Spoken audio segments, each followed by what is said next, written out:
It's time to mind your business with me, Jamillah Lodge. Tune in to find out how to mind your business with BEDC, special guest entrepreneurs, industry experts, and more. Brought to you by BEDC. Bermuda business starts here.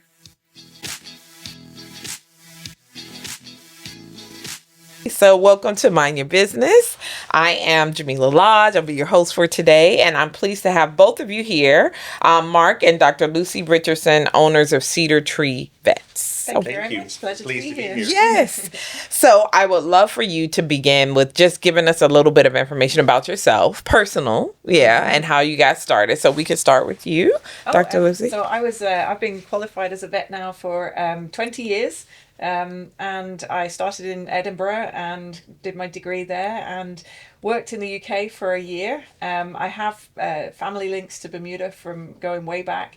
And I just loved the island, and I saw a job, and I came out because the weather's much nicer than it is in England. I would agree. And I've never looked back. It's been absolutely fantastic for me. I've loved every minute of being here in Bermuda, and then met and married my husband, and the rest was history. So that's interesting. So Mark, tell me a little bit about yourself. So I was born and raised in Bermuda. Yeah. I've always been into horses and animals and stuff from a young age. Okay. And then I'm actually a marine mechanic technically. By trade, I went to school for that, and then I met Lucy, and we got married and started having children, and went from there, and then we just started the business.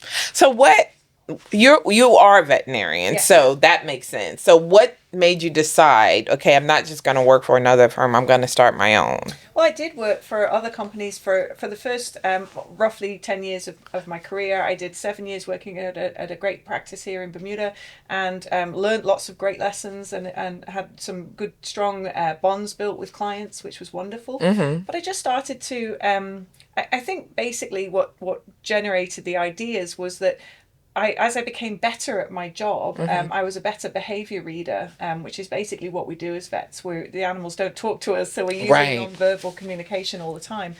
So we learn how to do that. And as I got better and better at doing it, I started to notice that my patients were really stressed and upset and frightened and just blocking a lot of their communication with me because of the environment that we were bringing them into, because they had to have car journeys, they had to be put in cat carriers, that whole process they were just telling me was a lot for them to cope with.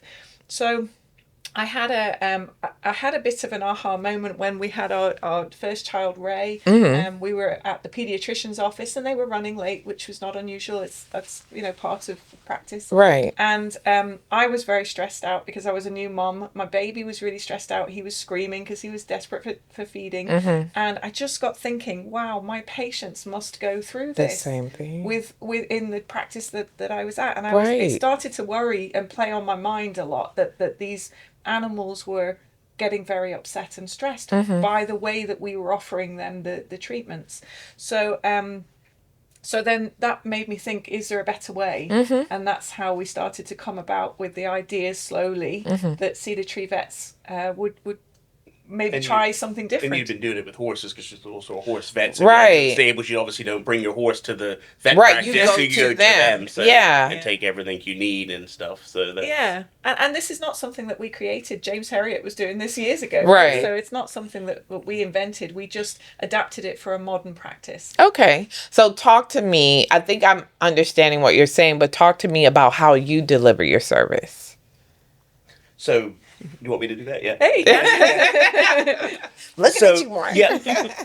So the home visit, you call up or email, book a home visit. A vet and nurse team travel to your property, to your house. They bring everything they need with them, weigh scales, all the equipment, nail trimmers, any vaccines that are needed.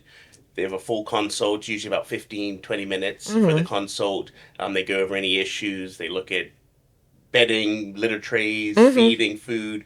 Anything that can be seen or is needed to talk about in the consult. And we really get a lot, we get a lot more information. Because you wouldn't know that when we bring the animal to you. You don't know what their home environment. Look at the treat cabinet and the food cabinet. And when, say, you've got a kitty cat that's got cystitis or something, you can see whether the litter tray is being a problem for them. Do we need to move that to a different area? Is there enough light? Is it blocked in? There's lots of things that we pick up just from being in the home. And we really feel like it's more like rather than a clinical visit, it's like having a friend come over. Okay. So we come in as if we're friends. We The animal's more relaxed. sit They'll Yeah, come over and say hello. absolutely. They'll sit on the scale just Yeah. to play with it. And They don't know your vet. No, Exactly. exactly. They're like, oh, you just got friends Yeah. visiting. So we sit down, we have a chat with their owner, and Yeah. we get lots of information from them before we even begin with the animal. So the animal already knows that It's their owner comfortable is now. inviting them in, and that we're part of the kind of the home environment. Right. So that matters a lot to us, and then we approach the animals gently and quietly and with treats, and using different tools that we have to help them feel relaxed. And it really has given us a huge different insight. The first time that I ever listened to a cat's heart rate in their own home, I thought the cat was ill because its heart rate was so low. They were Compared just to what chilling. normal- yeah. They were like, oh yeah. I'd never heard that before, and it really Oh, shocked me, wow. and it really made me think that maybe we were onto something. Yeah, I mean, I think it's great as a pet owner myself. I know how stressful it can be, sometimes, especially bringing your animal into another environment where there are also maybe other animals, Yes. and that alone stresses them out. So, And it increases disease risk. You're mixing lots of animals together. Right. And, if your animal's sick and you're bringing that into the vet practice, that can be a problem. So, it's just a different way of thinking about it. And Yeah. the more that we trialed it with our friends and our kind of people that we were like, can we just see if this works? And we'd go in and we'd learn how to do it. And now we've been doing it so many years, we've just got it down pat. We know exactly how to do it. We can deal with nervous animals. We can deal with the vehicle's all set up. It carries the pharmacy with it, so any Okay. medications Oh, can get that's put up. awesome. Label printer, everything's in the vehicle. Yeah. To get put up right away, so all you're the not medical waiting. notes Yeah. are carried with us, so we can record everything right there in the And home. past histories they can read. The vets can read right in the home and stuff. Well, this is Yeah. genius. Yeah. I love it. I love it. Now, you mentioned horses, your love of horses, Mark. And so how does that work? Because you were already, I would imagine, going to where the horses are That anyway. really helped us because we had a vision of what kit we needed Yeah. already for the horses, because I'd already been doing that for years. I've been going to visit horses in their own environments, which is great. So I just kind of adapted that more to the small animals, and we learned the tricks as we went. We certainly didn't get it right day one, but we've learned certainly and grown like most small businesses. Yeah, figure absolutely. it out as you go. Yeah, and so that's the best teacher, right? Yes, You can't learn that in a book. No. You just got to go through it. Yeah. But the problem we're finding we've had to restructure things quite a lot recently because we're having a harder time finding vets that can do a bit of everything. So like a bit of horse work, a bit of small animal Right. work, because it's becoming so much more specialized. Even within our practice, we've got a cat specialist, we've got a mobility specialist, and we've got a exotics specialist. So exotics would include what? like bunnies and guinea pigs, Oh, birds, okay. tortoises, turtles, Parrots, yeah. the kind of the other species. Yeah. So, that's been trying to get people that can do. So we've had to restructure things to accommodate for that. Right. So, Mark, you mentioned that you were a auto mechanic, Marine mechanic. So now I need for you to tell me how the marine mechanic goes from doing that to now working specifically with animals. So I was doing that full time, and then I actually was an animal warden for a few years. Okay. Locally, so that kind of, because I've always loved animals, and then I went back to being a marine mechanic, and we got married and started the business. So I was doing all the bookkeeping and the admin stuff at night after a full time job during the day, and then it just got to the point right before COVID hit that it was just we needed more help, where I needed to dedicate more time to it, so that I became on He was full working time. too hard. Like he was doing Yeah. I know, doing two jobs. Yeah. Full So the time. business was getting bigger and And then COVID hit, and then we actually took off and grew quite quickly during COVID, because obviously everybody was at home locked in, couldn't go anywhere. It was easier for us to go to them. Okay. Yeah. So it was a really tricky decision to bring him into the. I mean, we knew that he would be brilliant at the job, but to just give up that other wage and go all in, like I put know. all our eggs in that basket. You're like, okay, we're doing this. It was scary.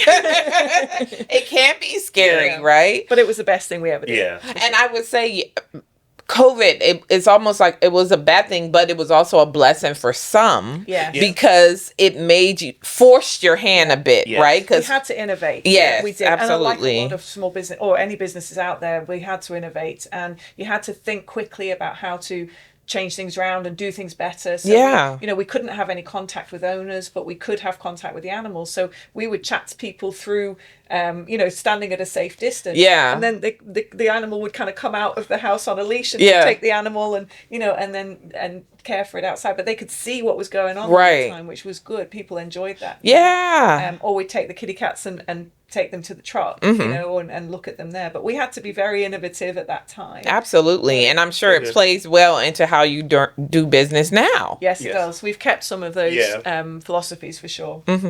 So in terms of the cost, I would imagine because you don't have a huge building where you have to pay for all of these things, that it helps you to manage that. And you're the back end, right? Yeah. You do the So can you talk a little bit about how that plays into your whole kind of business model of how you're able to do what you do? Yeah, so the visit itself is a fee, and then we do have a clinic that has surgery and x-ray and dental for any emergencies, anything that needs more than we can do at the home. So we do have a building. It's obviously not as expansive as some of the other vet practices, but it does everything it needs to do because we try and do most of it at the home. It doesn't include things like we don't need a reception area, we don't need a waiting area, we don't need consult rooms on that site, so we just have everything else. Right. So we can do everything that we need to do, but we just it's a smaller space, so the footprint is smaller, and so you don't have to spend as much. Because I'm thinking about other locations; they're huge. They're just building more and more and more.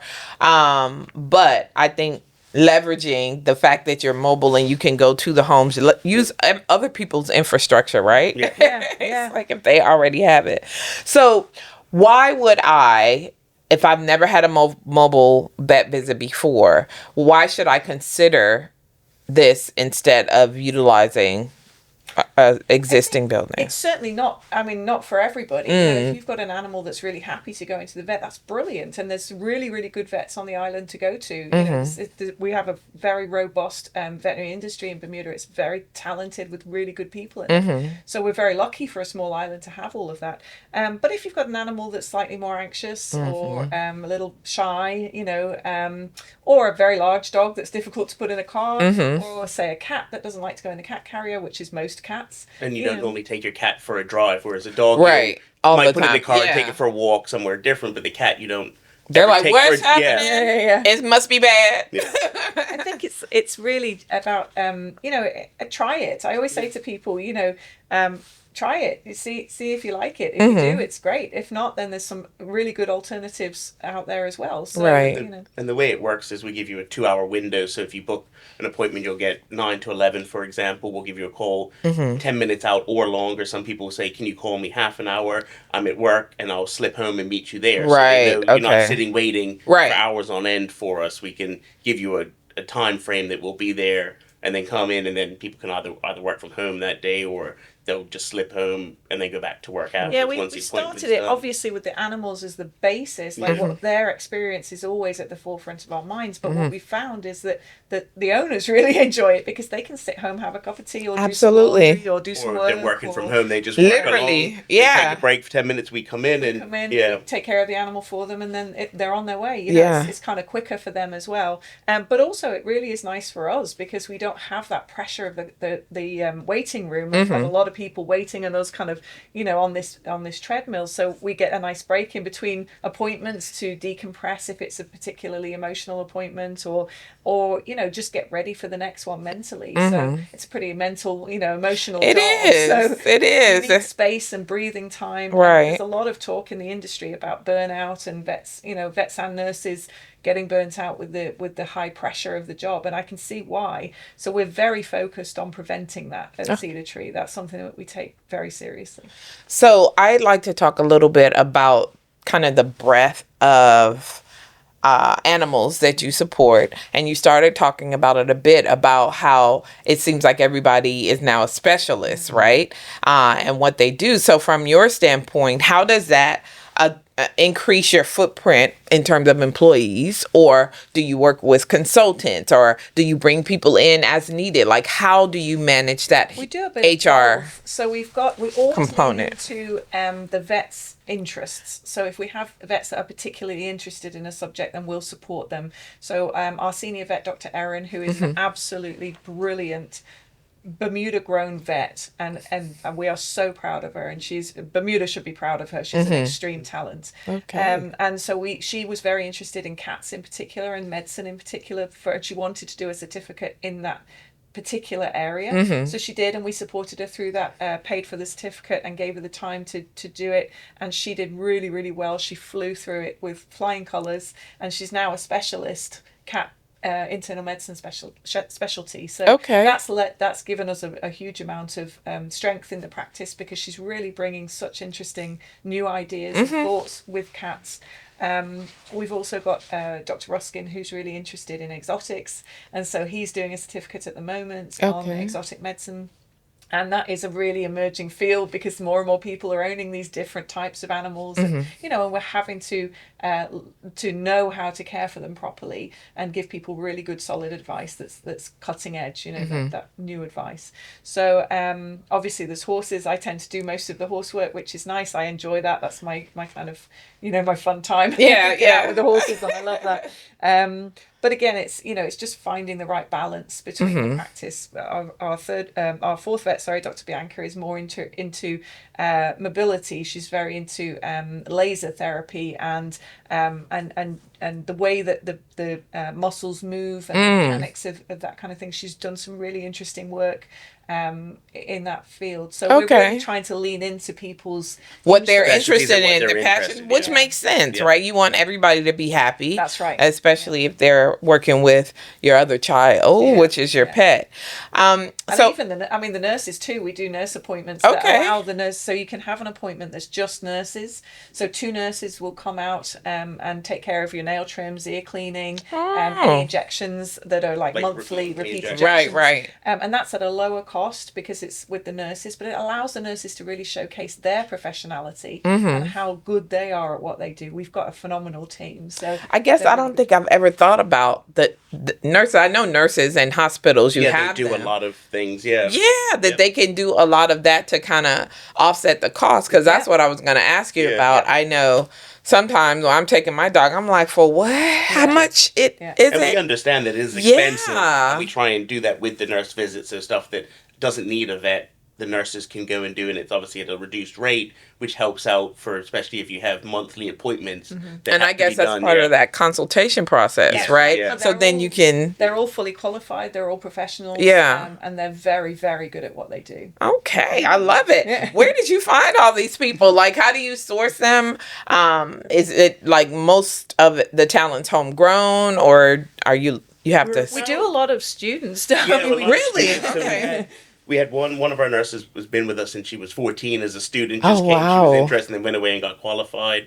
Obviously, we advertise locally and try and hire anybody, but it's a field, nursing especially, that I think more and more Bermudians should go into, because there is a shortage of qualified Bermudian nurses. Yeah. Well, I think now hearing you, they're like, oh, that's an opportunity too. We always have students coming through the practice, so that's good. I mean, we feel it's important to support the new generation of vets and nurses coming through and make sure they understand what they're getting into before they go in, because it is a tricky job. It's an emotional job. So to see that side of it, but also it allows us to find those people that we really think are very talented. And Dr. Erin and Dr. Ruskin were both students with me. That is so and trained up with me, and Ailey, the nurse, like Mark just said.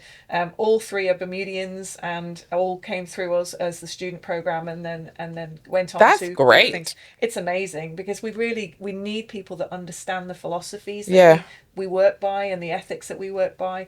It's different. It's not like any regular vet practice. It's different. So how do you kind of...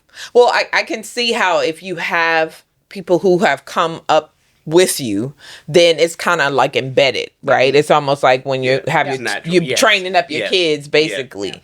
Yeah. So for those who don't get the opportunity to go through that experience, how do you communicate the culture of, you know, your business and how you want to engage with your patients and clients? I think just showing them the difference. You know, we get a lot of people that have never really, and I was one of them. I didn't think about what I was doing for the first kind of 10 years of my career. I was That's just so the way it had busy been done. trying to Yeah, be you just- a good vet, and you just fit into the box. Right. So getting people to just think outside the box a little bit and understand how much better it is for the animals when we come to them, you know? And then when we interview, obviously, new staff and that, we explain the difference and get them to chat to the staff we have, give emails so they can reach out to see that it's different in what it's like, and so they'll enjoy it. Because obviously, you don't want it to be a shock. It's you know, Right, hard like, for somebody to what you mean move we to, have- and then right. yeah. That's not how we do it this way. So in terms of the name, I think it's lovely, right? Because Yeah. for me to see, but I would love to hear like how you came up with that name and why you think it's representative of what you do. It's CedarTree to me. Cedar is Bermuda. It's the growth of Bermuda. It's the organic strength of Bermuda. I think Bermuda is an exceptionally amazing place. I'm so privileged to live and work here every day.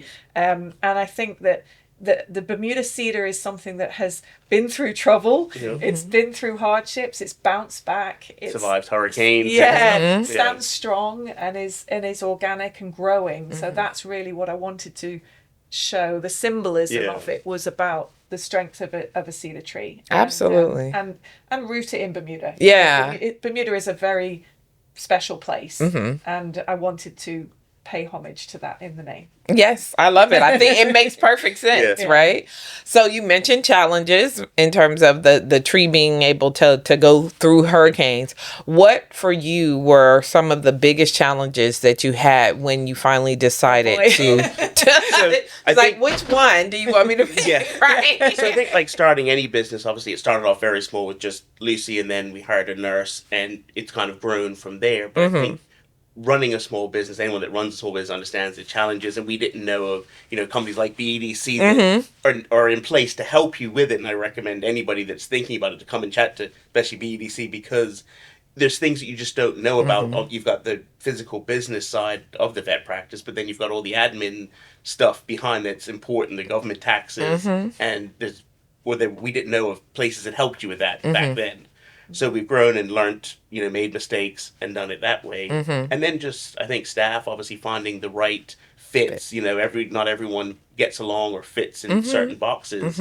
So we want, obviously, the staff to be happy and good. You spend a lot of time with your coworkers, so you want to enjoy coming to work every day. Absolutely. Yeah, and the staff really are the backbone of it. You know, so having that fantastic team that builds together and is strong together, helps each other, and you know, when We one couldn't do it without them. they're amazing. I mean, the team we have now, we were just talking about them yesterday, and you know, it's so strong to see that team when they step up and do what they do every day.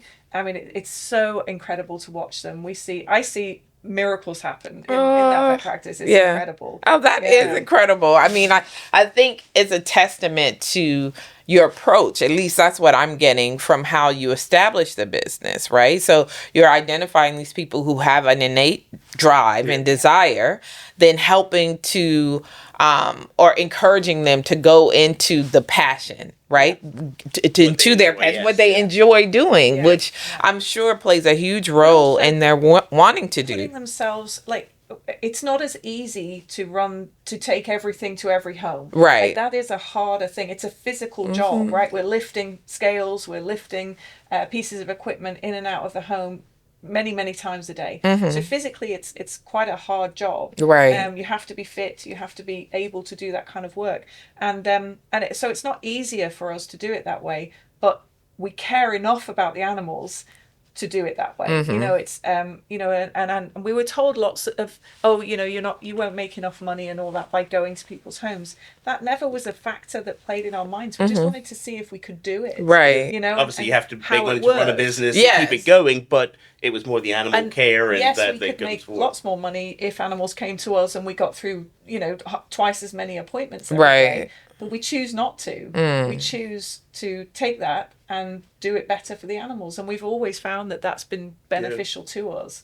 Staying with the animals, thinking about them first. Yeah. And that's the staff we need around us, is the people that are really thinking about those animals and really how It's not how just a what job we to do them, Yeah. affects them. Yeah. Animals first. Animals first. I mean, the fact that you recently won the Customer Service Award at our BDC Business Awards, to me, speaks volumes, because those are publicly nominated, right? We just give them out, but it's the public that says, hey, no, this is the person I think should win that award. And I think that speaks directly to what you're saying. It's We were so grateful and proud for that. It was such a moment for us, and to have all the staff there. We took all the staff with us to the dinner, not knowing that we'd won or whether we'd won or not. And we wanted to give back to them and let them enjoy it, because it it's like you said, it's part. Yeah, so it was an amazing night, and we really so happy want to to thank hear that. BDC for putting it on. we're so grateful. And it was an amazing opportunity to be in a room full of entrepreneurial people. And we got talking to different people doing different businesses and seeing the similarities and the between struggles our and business the and theirs, and it really helps you understand that there's people out there that are going through the same things that you're going through. Absolutely. I think sometimes once you are building a business from the ground up,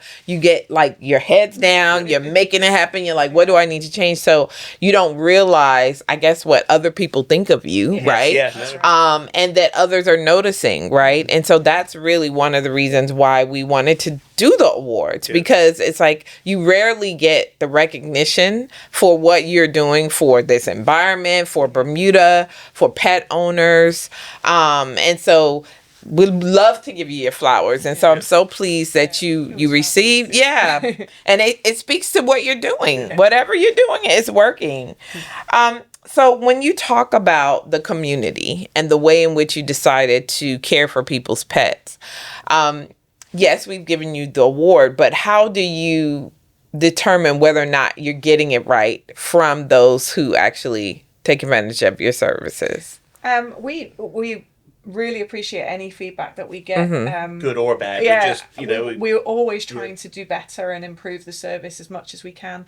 But our clients are really close to us. Like we're very we have the clients and then we have the patients. Right. They're two separate things. And the patients are obviously the animals that we're treating, but their owners are just as important to us, because we need them to understand and buy into our ethics, because and trust us, trust the that vets what we're saying is correct and is cutting edge and has the right their best interests at heart. So it's really important for the clients to understand what we're building and what we're trying to achieve.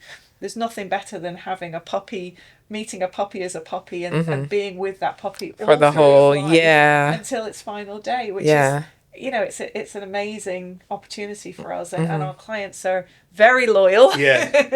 and really, we that's what we like. We like to be in the community, helping people, helping animals. That's what makes us happy. So we just love to do it, and we have amazing clients. They're truly good. Yes, because they were rooting for you this year. So when you look back, or like you said, you had 10 years or so where you worked in a traditional kind of vet practice.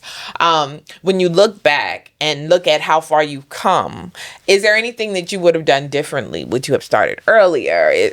What would you tell your younger self? We were frightened to make the leap, to obviously. make the leap, and it took other influences. When we made the leap, we had one child, and Lucy was pregnant with the second one when we made the leap. So it was kind of a busy time, and it was hard at first because my mother looked after our youngest child while Lucy started working and took the second child with her to do some stuff, and then came back, had the kids in the afternoon. I knocked off, had the kids. Lucy then went back out to do consults after that. So it was very busy and tricky that people didn't see to start with how hard it is. And I think any business owner or starting a business, it's hard work at the start. It's long hours that a lot of people don't see What is work, what entails, what it yeah. takes. They see you know, out there doing your thing, but they don't see what's going on The behind back the end, doors. That absolutely. we're up at, you know, late hours, and you know, and even still, you know, we're still working hard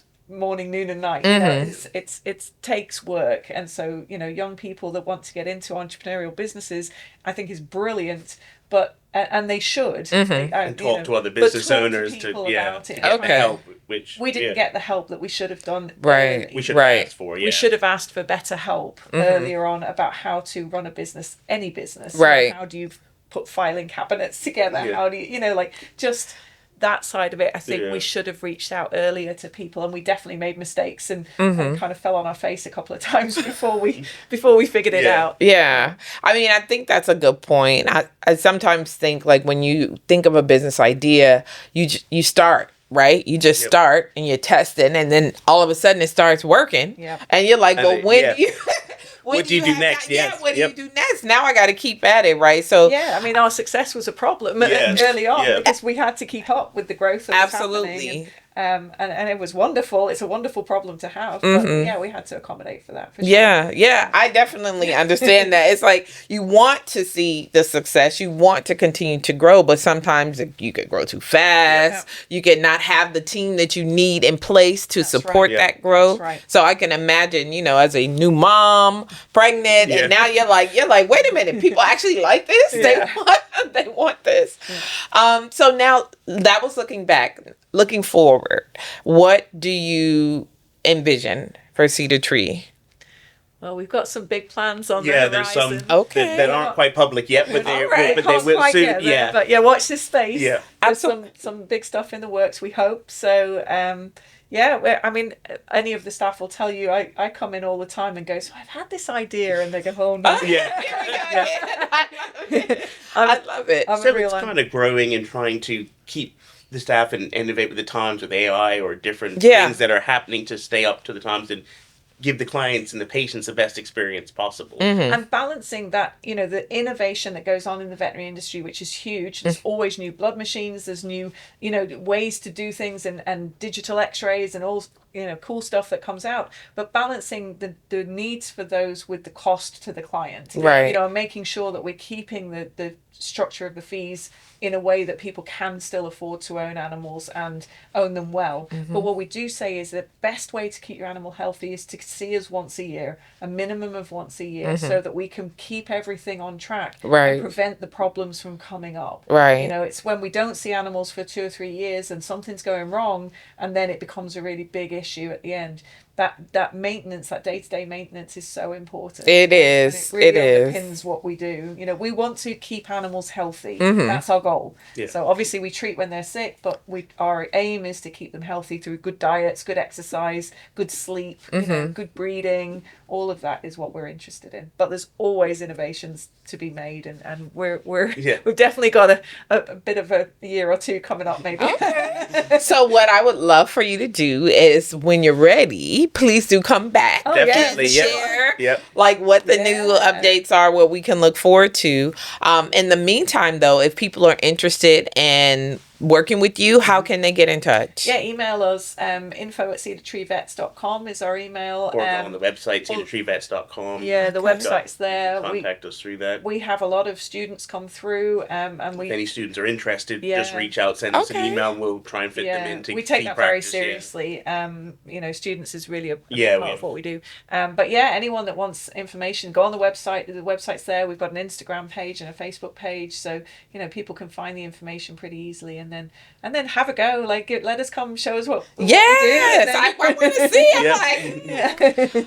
No, it has been lovely speaking with you and getting to know you. I'm thinking about my puppy. He's not a puppy. He's like 16 years old, but Yeah. my old man, and how much a service like this would mean to him as he is, you know, older. Is really one of Absolutely. our bigger areas too, because they need a little bit more health care and a little bit more regularly. Yeah. So oftentimes they're getting an injection once a month, maybe for mobility issues or for something else, allergies, something like that. So those are the animals that we really, you know, I feel that we can offer really good service to, and of course end of life. You know, Yes. that stuff is is really important to get right, and it's a moment in time that you'll never forget. Yeah. So that stuff is we work very hard to make those moments precious and gentle, and just try hard to get those things right. It's Yes, important. it's extremely important, and I'm happy to hear you say that.